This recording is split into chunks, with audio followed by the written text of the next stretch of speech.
Bismillahirrahmanirrahim. Assalamualaikum warahmatullahi wabarakatuh. Bihamdillahi wassalatu wassalamu ala rasulillah wa ala alihi wa sahbihi wa mawalah wa la hawla wa la quwata illa billahi wa ba'du. Alhamdulillah, segala puja dan puji hanya milik Allah subhanahu wa ta'ala yang telah banyak memberikan nikmat kepada kita. Salat dan salam tak lupa kita haturkan kepada Nabi kita, Nabi besar Muhammad sallallahu alaihi wa ala alihi wasallam.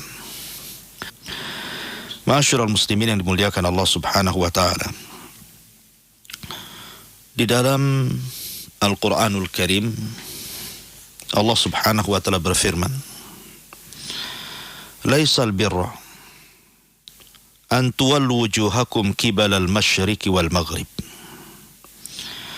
walakinnal birra man amana billahi wal yawmil akhir wal malaikati wal kitabi wan nabiyyin wa atal mala ala hubbihi dhawil qurba wal yatama wal masakin wabnis sabil wasailina wa fir riqab wa aqamas salata wa ataz zakata wal mufuna bi ahdihim idza ahadu was-sabirina fil ba'sa'i wad-dharra'i wa hinal ba's ulaika alladziina shadaqu wa ulaika humul muttaqun.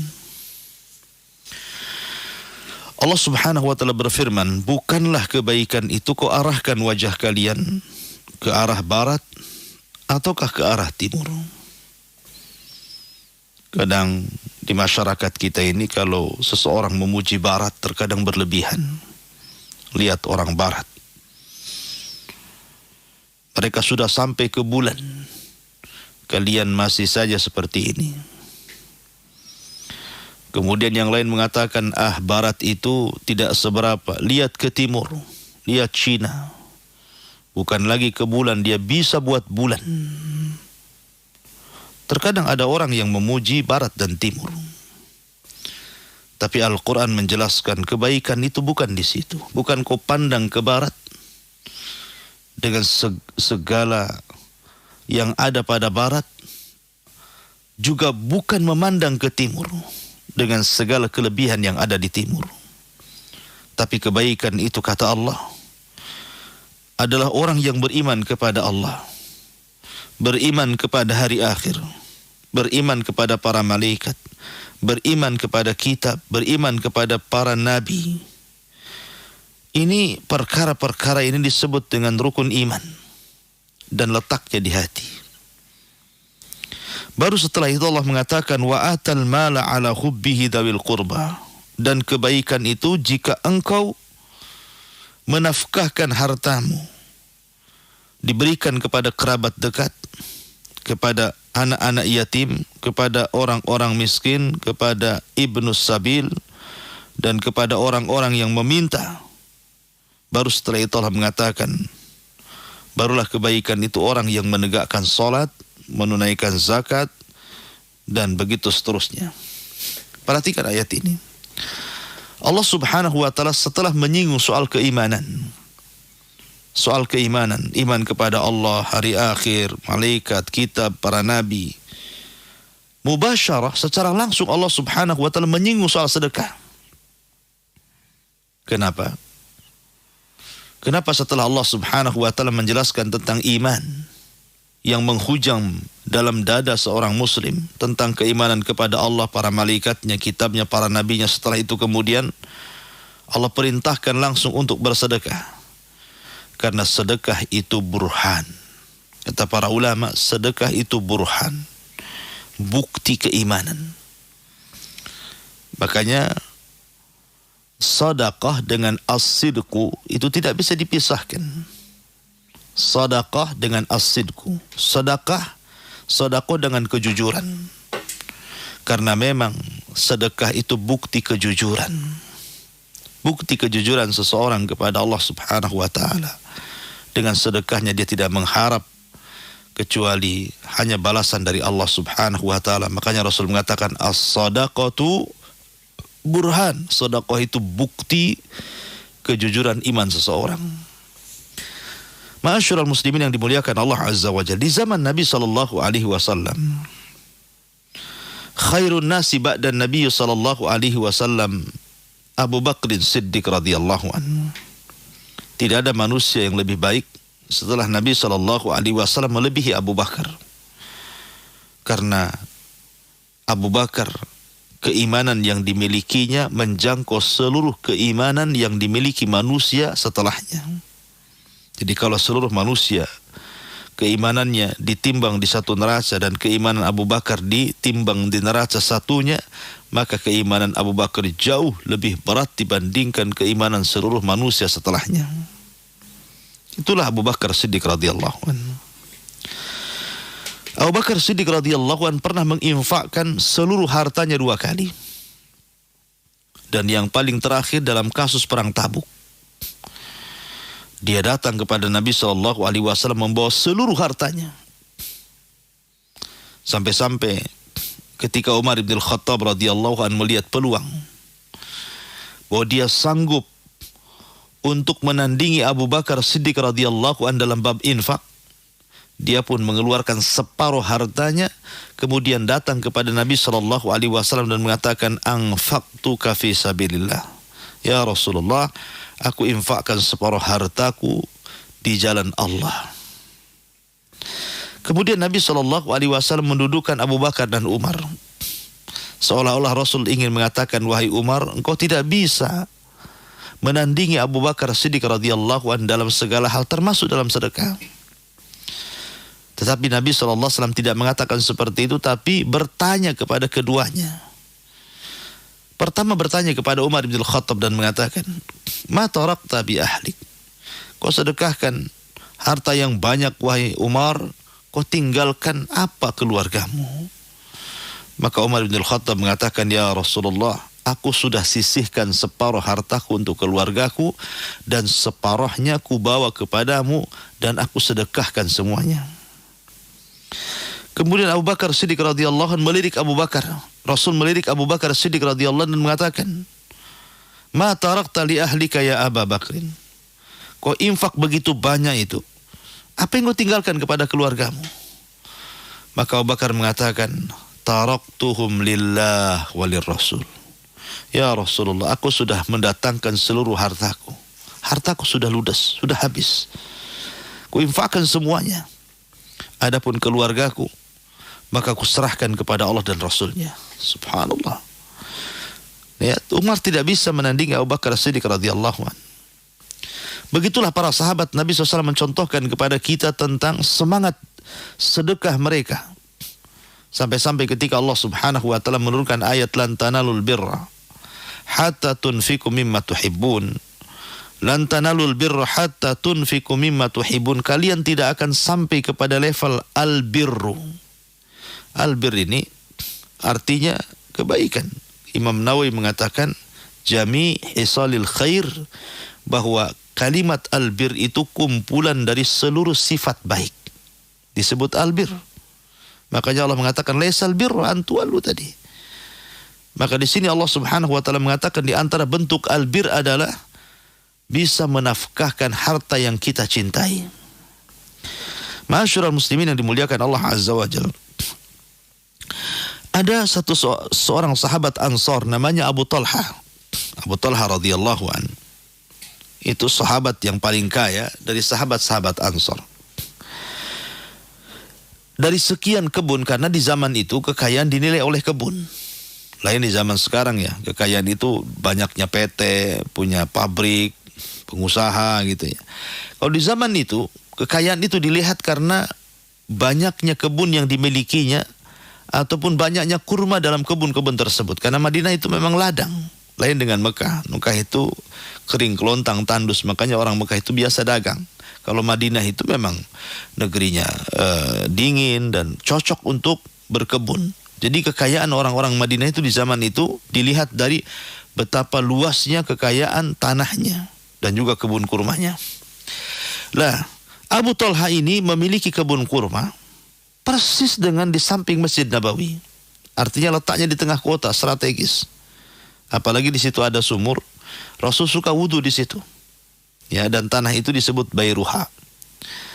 Ketika kemudian turun ayat lan tanalul birra hatta tunfiqu mimma tuhibbun, bahwa kalian tidak mungkin sampai kepada level albir sampai kalian bisa menafkahkan apa yang kalian sukai, datang Abu Talha ini kepada Nabi SAW dan mengatakan, ya Rasulullah, saya punya tanah strategis, bagus, cantik, Bairuha. Ya, aku sudah mendengar ayat itu turun. Maka hari ini kuinfakkan, kunafkahkan seluruh Bairuha untukmu, gunakan di jalan Allah. Subhanallah. Anda bisa bayangkan, kalau mungkin kita gambarkan di Batam ini, Anda punya tanah mungkin 2 hektar, 3 hektar di Nagoya atau di Batam Center di tengah kota atau di tengah bisnis gitu kan, daerah bisnis, tentu harganya triliunan. Ya. Tapi karena ingin mencapai level albirru di mana seluruh hisalul khair ada pada di situ, maka dia akan mampu untuk menafkahkan harta yang selama ini dia sayangi, dia cintai, yang kau dijual itu harganya mahal, seolah-olah seperti itu. Makanya kemudian Nabi SAW memuji Abu Talha dan mengatakan bah, ya. Kemudian Rasulullah SAW mengatakan, beruntunglah harta Abu Talha, beruntunglah harta Abu Talha. Ma'asyiral muslimin yang dimuliakan Allah Subhanahu wa taala. Di dalam Al-Qur'anul Karim Allah Subhanahu wa taala berfirman, "Walau anna ahlal qura amanu wattaqau, la fatahna 'alaihim barakatin minas sama'i wal ardh." Seandainya penduduk negeri ini mau beriman dan bertakwa, la fatahna 'alaihim. Dalam bacaan yang lain, la fatahna 'alaihim barakatin minas sama. La fatahna, kami akan buka sesuatu yang dibuka itu sebelumnya ditutup. Sebelumnya ditutup kemudian dibuka. Itu mana fatahna. Tapi kalau dalam qiraah fatahna menggunakan tasdid, artinya betul-betul kami akan buka selebar-lebarnya. Ya, buka selebar-lebarnya. Apa? Barakatim minas sama'i wal ardh. Keberkahan yang datang dari langit dan dari bumi. Jadi kalau ada penduduk negeri mau beriman, mau bertakwa, maka kami akan bukakan selebar-lebarnya barakah dari langit dan dari bumi. Kata para ulama, bentuk takwa dalam ayat ini adalah memperbanyak sedekah. Itulah yang menjadikan negeri ini barakah.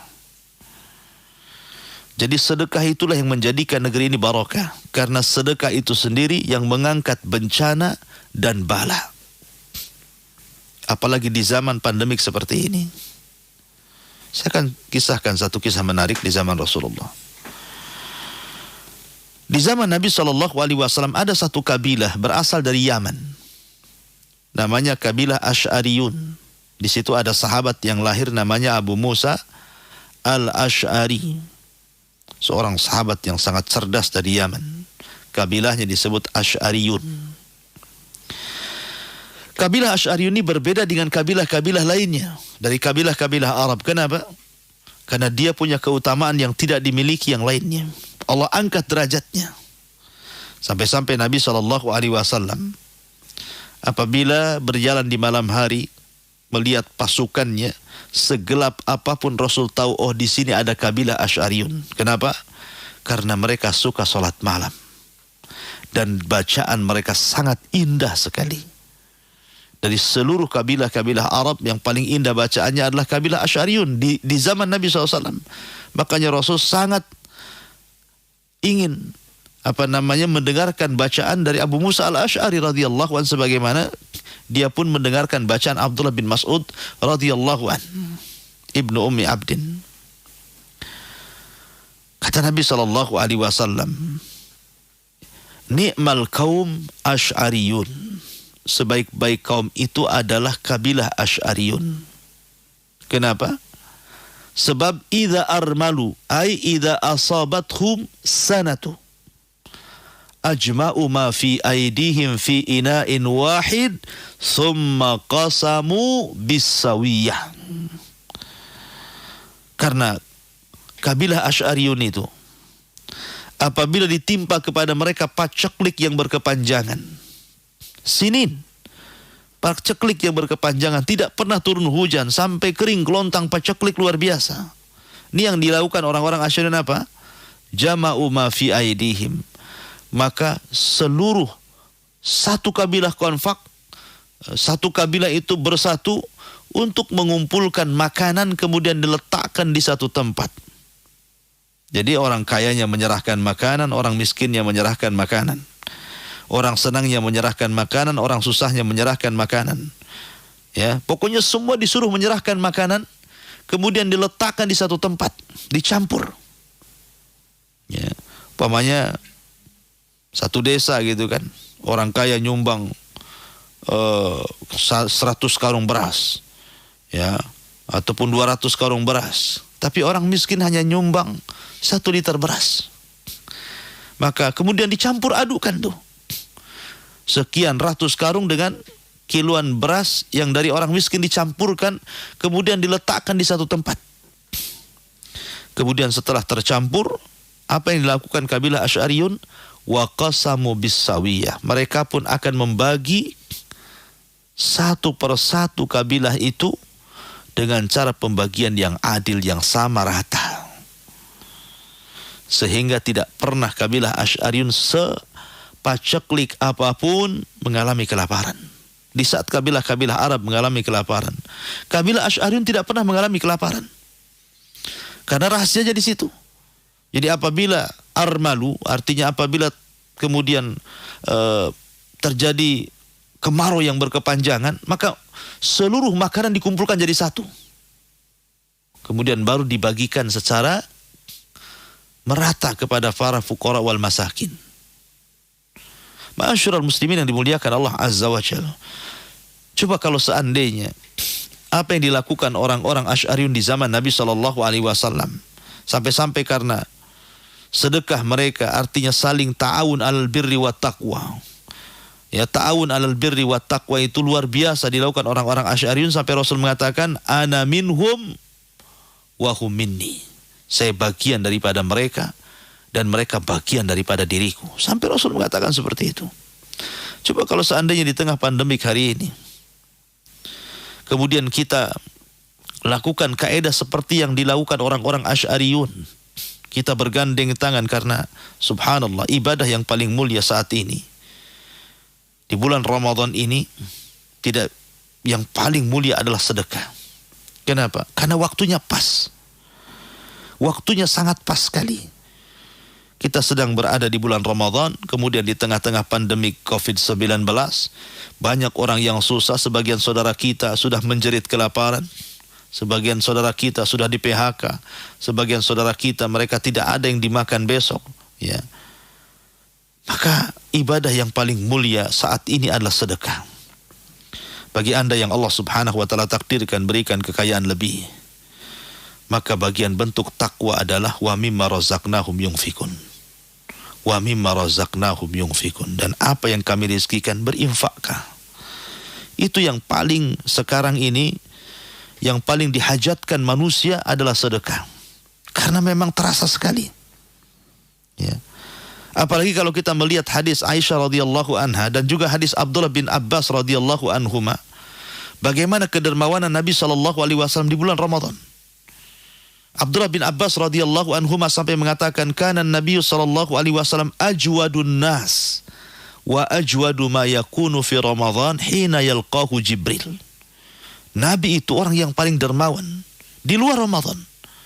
Apabila masuk Ramadan, maka menggila kedermawanannya, dan lebih menggila kedermawanannya lagi ketika Jibril datang kemudian tadarus Al-Quran bersama beliau. Makin dermawan lagi, tidak karu-karuan. Itulah Nabi SAW mencontohkan, bahkan ajwadu min rihil mursalah. Bahkan kedermawanan Nabi SAW itu melebihi angin yang berhembus. Saking cepatnya, angin kan cepat. Tapi Nabi lebih cepat dibandingkan angin apabila ada orang yang sangat berhajat kepada dirinya. Sampai-sampai suatu ketika Rasul habis sholat tidak sempat zikir, dia langsung pergi. Dan itu bukan kebiasaan Rasulullah. Habis sholat langsung pergi tanpa zikir. Tiba-tiba selang beberapa waktu datang lagi ke masjid. Sahabat bertanya, dari mana anda wahai Rasul? Bukan kebiasaan anda habis sholat langsung pergi. Kata Rasulullah, di rumah saya ada emas, hadiah dari fulan dan fulan. Aku tidak mau emas itu menginap dalam satu malam, kecuali aku ingin berikan kepada fuqara wal masakin. Sampai Rasul mengatakan apa? Tidak mau benda itu menginap di rumahnya. Emas itu tidak mau menginap di rumahnya kecuali disedekahkan. Begitulah kedermawanan Nabi SAW. Ma'asyiral muslimin yang dimuliakan Allah Azza wa Jalla. Apalagi kalau kita melihat lebih jauh lagi daripada keutamaan sedekah, ikhwan, ya. Sedekah ini juga tudfi'u ghadab Allah. Kita tahu bahwa kalau Allah murka, Allah bisa saja melakukan apa saja. Termasuk juga mengirim wabah. Ini juga bagian daripada murka Allah. Maka Rasul mengatakan, inna sadaqata tudfi'u ghadab rabbi. Sedekah itu bisa memadamkan kemurkaan Allah Azza wa Jalla. Ya. Bahkan sedekah juga tamhu khatayal insan wa tudfi'uha. Sedekah itu juga bisa menghapuskan dosa-dosa anak Adam dan menghilangkannya. Ya. Karena sedekah itu bisa menggugurkan dosa. Bahkan sedekah itu juga takil insan min nari jahannam. Betul-betul bisa melindungi manusia dari panasnya jahannam. Karena nanti ada orang-orang yang tahta dhilli sadaqatihi yaumal qiyamah. Kata Nabi SAW, nanti ada orang-orang yang mereka ternaungi tahta sadaqatihi, di bawah sedekahnya pada hari kiamat. Bahkan orang-orang yang suka bersedekah akan dihindarkan dari fitnah kubur. Dan juga orang yang bersedekah adalah sebab dari sebab-sebab syar'i, akhdun bil asbab, mengambil sebab, daf'ul amrad al-badaniyati anil insan, mengangkat penyakit dari badan manusia. Makanya bagi anda yang hari ini mengalami sakit, bagi anda yang hari ini tertimpa musibah berupa gangguan kesehatan, sudah berusaha berobat ke sana kemari, dokter pun sudah angkat tangan, terkadang rumah sakit pun sudah tidak sanggup menerima anda, maka cobalah anda berobat dengan sedekah. Nabi kok yang mengatakan, dawau maradakum bis sadaqah. Obatilah orang sakit kalian dengan sedekah. Dulu ada satu kisah, seorang laki-laki datang kepada Abdullah ibn Mubarak. Laki-laki ini stroke, tidak bisa jalan, punya penyakit di lutut, jalan pun tak sanggup. Akhirnya dia meminta fatwa kepada Abdullah bin Mubarak, bagaimana cara mengobatinya. Maka simpel saja, Abdullah bin Mubarak mengatakan, Nabi SAW bersabda, dawau mardakum bis sadaqah. Obatilah orang sakit kalian dengan sedekah. Kata Abdullah bin Mubarak, bersedekahlah, niscaya Allah akan menyembuhkan penyakitmu. Akhirnya kemudian dia bertanya, sedekah apa wahai Abdullah ibn Mubarak? Abdullah ibn Mubarak mengatakan, Nabi bersabda, afdhalus sadaqah saqyul ma. Seutama-utama sedekah adalah memberi minum kepada orang lain, memberi air kepada orang lain. Akhirnya orang ini menggali sumur, kemudian air sumurnya disedekahkan kepada orang-orang yang berhajat kepadanya. Hanya lewat selang beberapa waktu, lututnya sudah sembuh, stroke-nya sudah hilang, dia pun bisa berjalan sebagaimana orang normal. Begitulah keajaiban sedekah. Dan ini juga diceritakan oleh seorang imam muhaddisin, imam ahli hadis. Anda kenal Imam Hakim, sahibul Mustadrak, yang sering kalau orang membaca hadis rawahu Hakim, rawahu Tabrani, rawahu Bukhari, rawahu Muslim. Imam Hakim ma'ruf, ya, sahibul Mustadrak. Lah Imam Hakim ini juga pernah mengalami sakit, penuh dengan penyakit dalam badannya. Dia sudah berusaha untuk mengobatinya, tapi Allah belum sembuhkan juga. Akhirnya dia pun meminta fatwa kepada Imam As-Sabuni. Ma'ruf Imam Sabuni, pengarang kitab Aqidah Ashabil Hadis. Lah ketika itu Imam Sabuni sedang mengajar di depan murid-muridnya. Imam Hakim meminta agar Imam Sabuni mendoakan penyakitnya. Maka akhirnya Imam Sabuni pun mengajak murid-muridnya yang hadir dalam kajiannya itu untuk berdoa kepada Allah, mendoakan Imam Hakim sembuh dari penyakitnya. Rupanya dari sekian jamaah Imam Sabuni ada seorang ibu-ibu. Malam hari dia bermimpi. Dalam mimpinya dia berjumpa dengan malaikat. Kata malaikat, kulli hakim, katakan kepada hakim, kalau dia ingin sembuh, galilah sumur, sedekahkan dengan airnya. Akhirnya kemudian setelah dia keesokan harinya melaporkan kepada gurunya Imam Sabuni bahwa semalam saya bermimpi dijumpai malaikat dan malaikat bicara, katakan kepada hakim begini dan begitu, maka aku sampaikan kepada wahai guru. Maka setelah itu kemudian As-Sabuni memanggil Imam Hakim dan mengatakan, galilah sumur di tempat-tempat yang berhajat kepada air. Ya, makanya kalau seandainya Anda sedang sakit, cari masjid-masjid yang mungkin membutuhkan sumur bor gitu ya, atau sumur gali.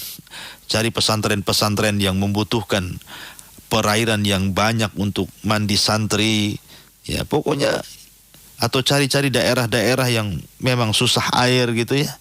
Berilah minum mereka dari air yang kita berikan kepada mereka. Itu seafdol-afdolnya sedekah. Maknanya di sini bahwa sedekah itu bisa mengangkat penyakit. Bisa mengangkat penyakit. Dawu mardhakum bis sadaqah. Kata Nabi SAW, obati orang sakit kalian dengan sedekah. Bahkan lebih besar daripada itu, bahwa sedekah itu bisa mengangkat bala di sebuah daerah, bahkan di sebuah negara. Kalau seandainya satu daerah itu mau bersedekah, orang-orang kayanya sadar bahwa harta yang mereka miliki adalah titipan Allah, bahkan mereka sendiri adalah milik Allah Subhanahu wa taala. Ya, namun demikian Allah Subhanahu wa taala tetap saja menawarkan untuk al-qard, meminjam, padahal harta milik Allah, kita juga milik Allah. Tapi Allah kemudian mengatakan, barang siapa yang yuqridullaha qardan hasana, ya, berniaga dengan Allah, meminjamkan sesuatu kepada Allah, padahal harta ini milik Allah, tapi siapa yang meminjamkan harta ini kepada Allah, maka Allah akan balas dengan berlipat ganda. Bukan hanya mengembalikan pinjamannya, tapi Allah Subhanahu wa taala akan melipat gandakan.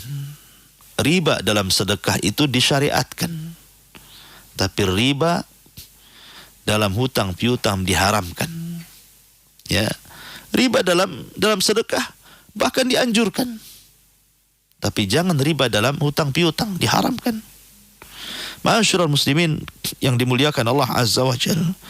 Bahkan kalau kita melihat sejarah di zaman Nabi SAW, pernah suatu ketika Rasul dan juga sahabat dikhawatirkan akan terjadi kiamat dengan datangnya khusufus syamsi, dengan datangnya gerhana matahari saat itu. Semua ketakutan, termasuk Nabi SAW, disangkanya akan terjadi kiamat besar.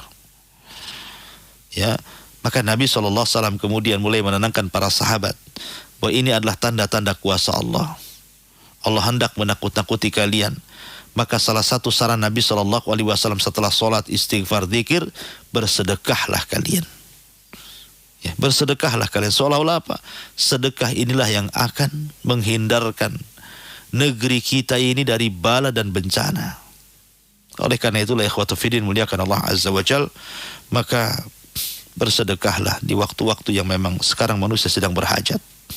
Ya, bersedekahlah, karena pada hari kiamat orang-orang yang akan mendapatkan ghuraf itu satu tempat yang sangat indah di sorga, ya, yang terbuat dari kaca, di mana orang yang di luar bisa melihat ke dalam dan orang dalam bisa melihat keluar.